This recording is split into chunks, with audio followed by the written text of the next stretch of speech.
here are the folks who are going to be taking you on today's journey.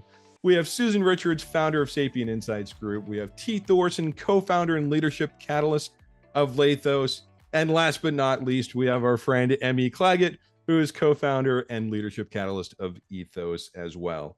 Now, individually and collectively, they have decades of leadership and transformation and change management experience. But please don't be bashful about chiming in on chat. We have several points today where we're going to ask you to do just that. You've got an absolute brain trust in front of you today, myself not included in that group. So make sure you get your questions in and your comments. We really want to hear what you think, and you're going to have a great opportunity to get some real-time feedback from this group. And all of that experience and expertise really comes to bear under the banner of Sapient Insights Group, a consulting, research, and advisory services team that really covers end-to-end support for HR professionals and business leaders with organizations of every size. But at the heart of it all is this amazing team that's rooted in empowerment. And hey, everyone, how you doing? Hey, Mark. It's great to see everybody. Absolutely. Exciting day ahead. All right. So, Susan, I think you are going to get us rolling. Yeah. So, this idea of leadership is, it's been around for a long time. We've been talking about it for years. There's just a plethora of new energy around leadership, particularly since the kind of the COVID pandemic has passed, and now we're back to business, and we've really got to figure out how to operate in this new normal.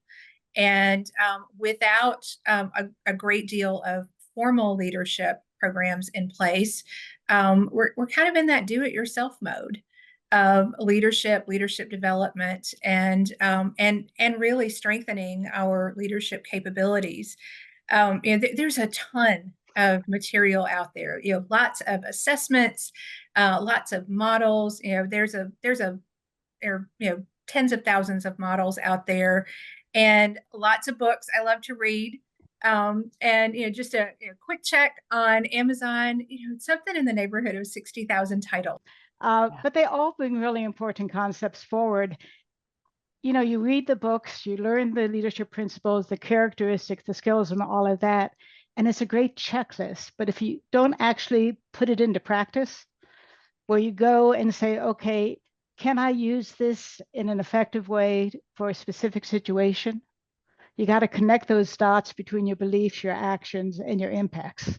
Yeah. And, I mean, that's one of the reasons that we were so excited about partnering with you and T on the Lathos team. We are all about being pragmatic and not having a bunch of checklists, but actually putting things into action. And the Lathos framework works so well with our approach to how we do business, how we treat each other, and how we treat our teams. Yeah. Yeah, I know when we first started talking about this a long time ago, part of the other thing that we all have in common is, Sapient's real passion also for sustainability, and leadership falls straight into that category too. There are so many times that people can look at a framework and just look at it like a checklist, and it's not sustainable. It's just a thing they do. So what, Emmy and I have been working on for many years is how do we help people get this into the core of their DNA?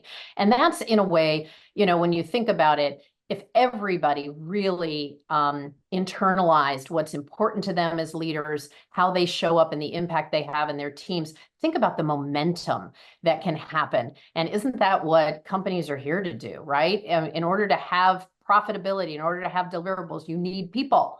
And the people need to be engaged. They need to feel confident. And so today I'm really excited that we're focusing on the individual, because many hands make light work. And when everybody feels confident as a leader, just think about the power when they're a team.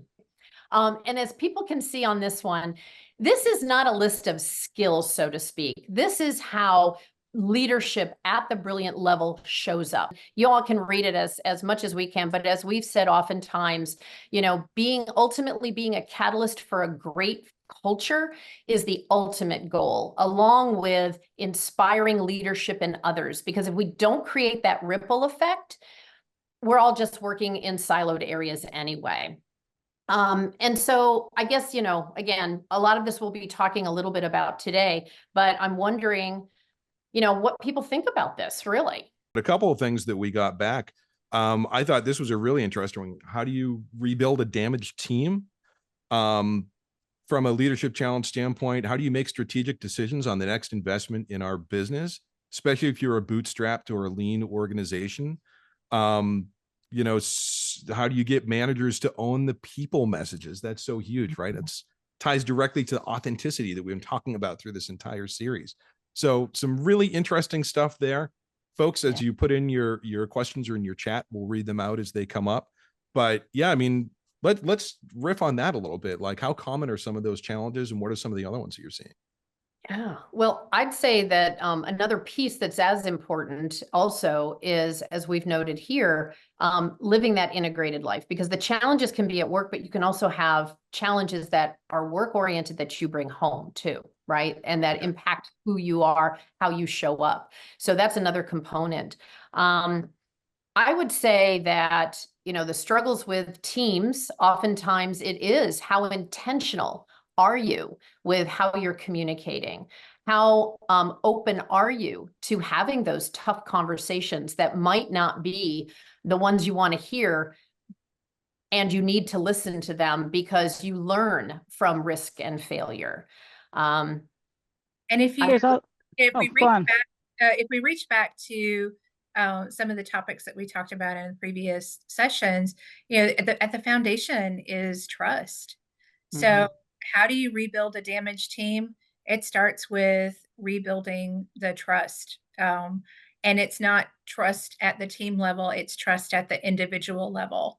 So it's the leader building trust with their team members, and the team members building trust with each other. And that will help put you in a position so that you can then repair those relationships that that need to be repaired in order to have a highly effective team. The other thing to think about, though, is you need to be aware. You need to constantly scan your environment to see, has something shifted? Is it new dynamics? Are there new people, new policies? So it's, you can't just, you know, do a survey every now and then. You really should be on it. I'm going to say 24/7 without work-life balance. But to be aware of what's happening around you, to scan the environment. And you know, that question about where do we invest next? One of the things that just jumped off the page at me when I heard that question is the phrase grounded in values. So looking at what are the core values of the organization that you are investing in, and making sure that the investments that you make really help further your values. And I mean, I know as an entrepreneur and somebody who bootstrapped, and I had to be really careful with every single penny. I wish that I could have given myself that piece of advice 10 years ago. It would have helped me avoid a lot of problems. And I think too, as it relates, and you know, values is an important topic. It is probably not talked about enough. And sometimes when it is talked about, it's a little bit more on the superficial level, meaning we've got words, we make sure that we put them on our website, we make sure that they're on plaques on walls. And how many times does each individual team leader talk about, what does this particular value mean to you, team member, right? And so one of the things that teams can do is really take a look at the values and have great conversations on, here are things that demonstrate those values to me when I'm in my work environment. Here are things that feel like they don't support it. And actually just even getting to the definition that says, a lot of times people have the integrity word as a value, and that's wonderful. Integrity is a really big thing. So what does it actually mean to you? You know, we were with a team recently, and people were saying one of the words is professionalism. Well, think about the vast expanse of definitions that fall under, or examples that can fall under professionalism. So don't take for granted when you have words that do represent the values of your organization, that everybody understands the real definition according to the organization. So again, these are it's just a highlight that says, yes, we have to have skills. We have to learn how to communicate. We need to learn how to make decisions. We need to learn how to align a team on goals and objectives. And at the end of the day, if you look at this graph that we have here and can answer to yourself, this is the way I show up as a leader, then you're moving toward leadership brilliance. If there are areas where you're saying, not so much focus, we urge you and encourage you to really focus in on those areas. As Susan said, lots of books, lots of videos, and lots of coaches and consultants out there to help. This is true. But, this is about leadership for the person today, for the person. The individual. For those of you who are with us today. But one of the biggest challenges is actually as a leader to know where you want to go and what you want to do. Leadership is not a linear path. And if you look at our logo in the middle, it's actually two labyrinths that are hooked together because you need to be able to know where you came from, where you are, and what's in front of you. And so the three paths that we have actually integrate to do exactly that. So you start where you are, you think about what you want. For example, if you're in strength in your core, you get clear on what's important to you, what you're good at, understanding your impact, and you actually purposefully design the outcomes that you want. You navigate any challenges that you have. You really think about calculating, this is the impact that I want to have, and this is how I want to act. So I'm going to go out there with conviction, and I'm going to do it. And then as you move into expand your influence, you're now looking out at everyone else and saying, okay, how am I going to create a connection and start a real relationship and participate with others? It's where you start to notice your impact, and you can start to see the ripples as they come along. And then in transforming your horizons, you're now going to take on the community. You're going to create legacy. I'm getting goosebumps because it's my favorite part. You get to work with others aligned on the goal, and that's where the alignment on words is important that T was talking about, and actually create something that is going to leave an impact for others. It's really an exciting place to be. Yeah, this was meaningful when Lathos put this together because of the X number of years, as Mark said, decades of experience that we've had. I didn't mean to emphasize it quite that much. I've got decades too. I know. I felt it. But anyway, the point being, this is how we look at it. Again, just like Sapientas, and that's why we're thrilled to be partners here, is the pragmatic aspect of it, right? You don't have to memorize things, and it's not linear. And what I would tell you is, especially since we're talking about the areas that fall into the strengthen your core more today, it is so important to take time and be introspective. We talk about being busy all the time, and Cobbler's Children as leaders of leaders, or leaders of people, or leaders of projects, or individual contributors who also are matrix leaders. We have more time worrying about what other people need to do in order to support than what we think about who we are and how we show up. And I just want to say that taking time to really think about what are my choices, what is important to me as being, a strength or a value, or actually my priorities, right, are going to be so critical as a stepping point. And we each have had an aha moment on why that's important. And I always love the one, Mary Ellen, that you share, because it's so representative of going from a really interesting place, ending up in a different one than you thought. I was actually in one of the most difficult jobs in my career, and I was working for a major command and thought, I'm just so overwhelmed, I need to get a coach. It was my first coach, and I got a recommendation, and I called Leanne, and she said, sure, this is great. And so we actually spent the next 6 months diving deep into my values and into the kind of environment I needed to actually be able to exist and thrive. And it was just one of those cases where I actually changed the environment. I had a fountain, I had, pictures of nature all around me. I created a very calm environment in the midst of all the chaos. and found that my productivity soared. I was able to think and actually have the impact that I wanted to. And I found that my peers came in to get the environment that they needed, and my team came in. And so it became an oasis in the middle of all this chaos. And so sometimes it's not, oh, I need to figure out what my work priorities are and how to manage my time better. It's actually creating the environment that feeds, I'm going to use the words, my soul in this case, that I can actually bring my best to my work environment. Yeah. And I think that's also an example of when we talk about living an integrated life, because you're not necessarily going to have nature in your work, but where you can bring in something that is important to you actually creates something that is, again, integrated wherever you show up. We actually, I think, asked people, I don't know, Mark, if anybody gave us any ideas, but we did ask a few people ahead of time who are going to be on the call. But some of the 3 words that describe your core values, we have ethical, excellence, and empathy, curiosity, courage, and transparency. Those were some that came up quite a bit. Care, contribute, create, and connect. The writer in me loves the alliteration on that one.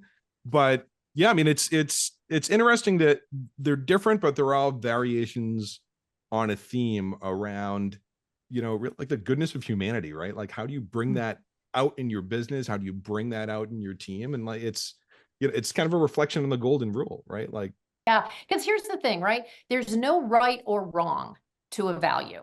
It just is whatever it is. So whenever you ever think that, oh, I should have a value of X, think again. It may be important, but it may not be a core value, something that you have to have in your life no matter what.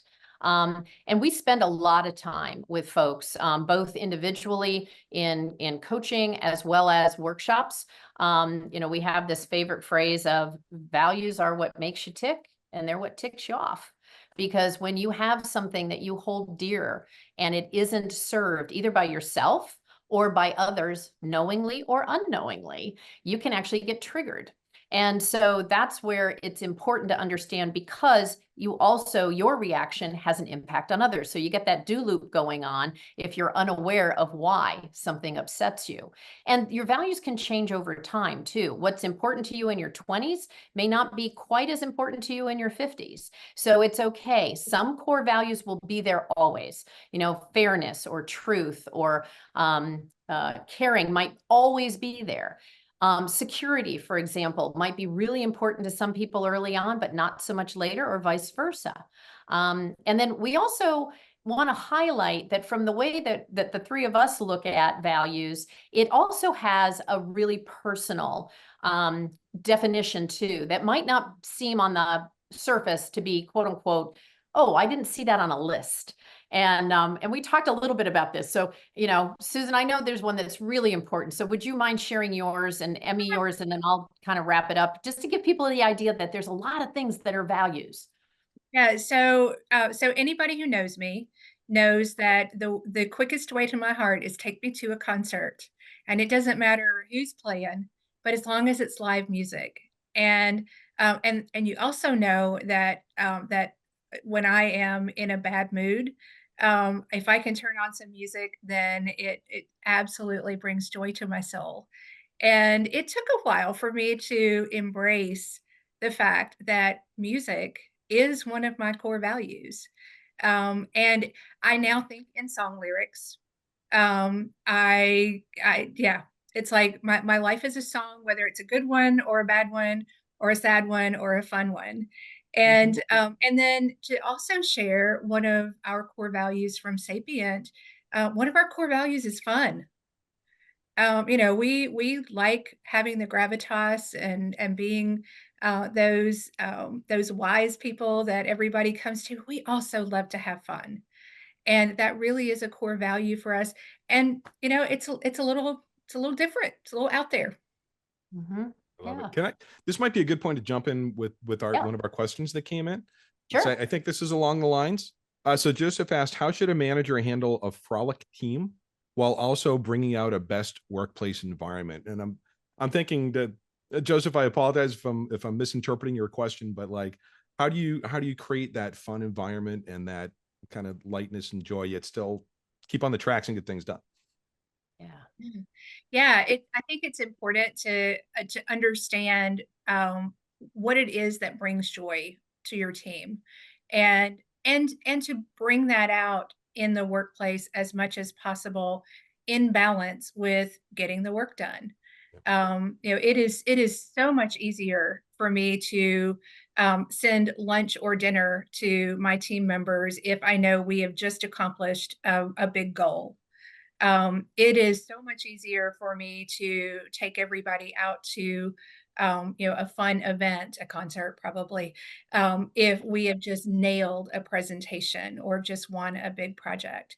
So I think as the leader, understanding that your team does value that lightness and that frivolity, and blending that in with what you need to get done as part of the work, that what pays your paycheck. I think another aspect of it is, you know, work can be really hard. There can be a lot of deadlines and priorities that are hitting you. And actually that frolic portion, the hold it lightly, is important in being able to allow for some play and creativity so that you can get to the solutions that you need to get to. Yep. So part of it is actually making sure everybody knows what the final outcome needs to be aligned on the goals and things that you're driving towards. And then giving enough space to say, okay, we all agree this is when it has to be done and this is what needs to be done. Hold it lightly, allow creativity and solutions to come to you and to the rest of the team. And then I get into the be respectful and all of that with the team. But it's being able to have that balance, to know that, yes, I trust my team to get done what it needs to get done. Yep. And I hold them accountable for that also. And we just had another great question come in, maybe something we can weave in as we move on, because I know we want to talk about that kind of wheel of life, right, as in that process. But a question just came in. Would love some tips on how to cultivate that kind of a fun culture virtually. Let's talk about where your energy comes from. And that's really, kind of, a lot of people do have that wheel of life, but the point being that the fun part, actually, to go even deeper, fun can be a value for some. Fun is the outcome for many when a value of theirs is served. So you could even go deeper and say, what would make it fun for people in order to be productive? And for some people, it might be, I really need to have everybody here. I really need to have a true collaboration where we all can be creative and take risks. That would be fun, right? So I would again counsel folks not to take the word fun always literally as having fun. In the what can we do from a play only, it's what's satisfying. So that's the 2.0 version of values that we can get into another time.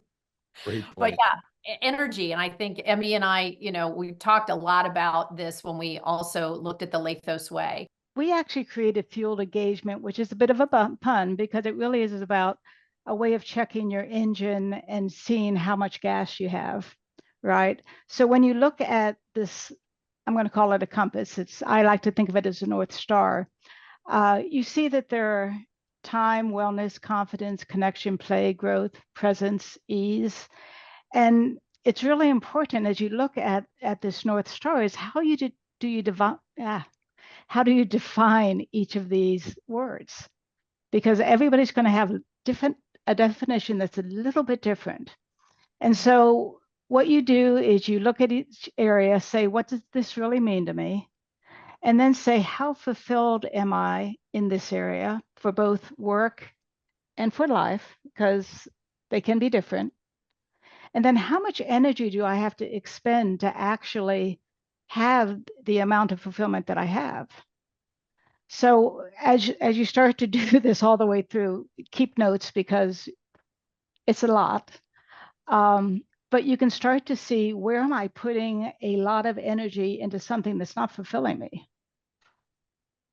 Or where am I putting a little energy into something that is massive in fulfillment?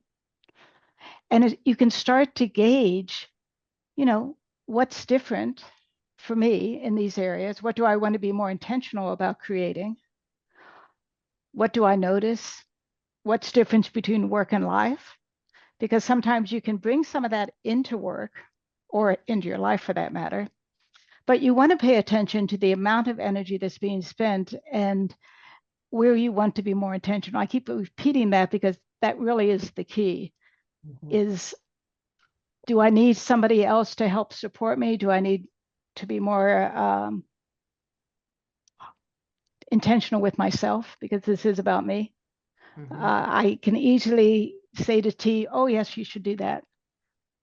Spend the energy, spend the time, but I won't necessarily do that for myself. So this is where self-awareness is really important and allows you to make the choices that is going to play into both your values, your strengths, have you start thinking about your limiting beliefs, and help you get it out of your own way in achieving what your goals are. So I really, again, I feel like we could talk about this for hours, but we want to be respectful of our ticking clock. We promise. Our commitment. Our commitment. So again, this is the third in our and final part in this series. I guarantee we'll be doing more webinars. My gosh, we have more topics we can talk about. But if you want to get up to speed, if this was your first one that you attended, you want to catch the first two, please go to youtube.com/sapient or @Sapient Insights, and you can see all of the highlight reels from these sessions. Plus today's session will be up in a short period of time. You'll be able to access that too. Plus we have an awesome podcast series. So if you haven't checked it out, you can get them on YouTube. You can also subscribe to them on your favorite podcast platform, but it's a great place where you can go to stay in touch with us and kind of keep the conversation going and learn what your peers are doing as well. But if you really want to kick your leadership capabilities up to the next gear, this is something we're super excited to talk about. Is we've got a brand new cohort-based, expert led by experts. I mean, the people that are on this call already and have been in our webinars, experiential learning program that we are kicking off on August 23rd. It's going to be 6 bi-weekly 90-minute sessions at 9 a.m. in the morning. So we'll get you nice and early. We'll get you before your day gets rolling. And, really core leadership capabilities is part of it. But, leading through change is just something that's a constant. It's something that permeates every part of our business and every part of our life. So it's something that is near and dear to our hearts. We've heard so much feedback from you, and even through the consulting engagements we do, this is something that comes up time and again. So we put it together in this really personalized, focused professional development program. And for tuning into our webinars, you're going to get a $500 discount on it. So that's pretty sweet too. Now, if you're dying to find out about it, go to sapientinsights.com/change-leadership-cohort. We know that's a little bit of a long URL. So for those of you who attended our webinars, we will certainly be sending you links and sending you emails to give you a little more information about that program and to have some specific links on how you can sign up. But we're really excited about it. If you like what we've covered over the past couple of months through this series, you're absolutely going to love this program, and I definitely want you to check it out.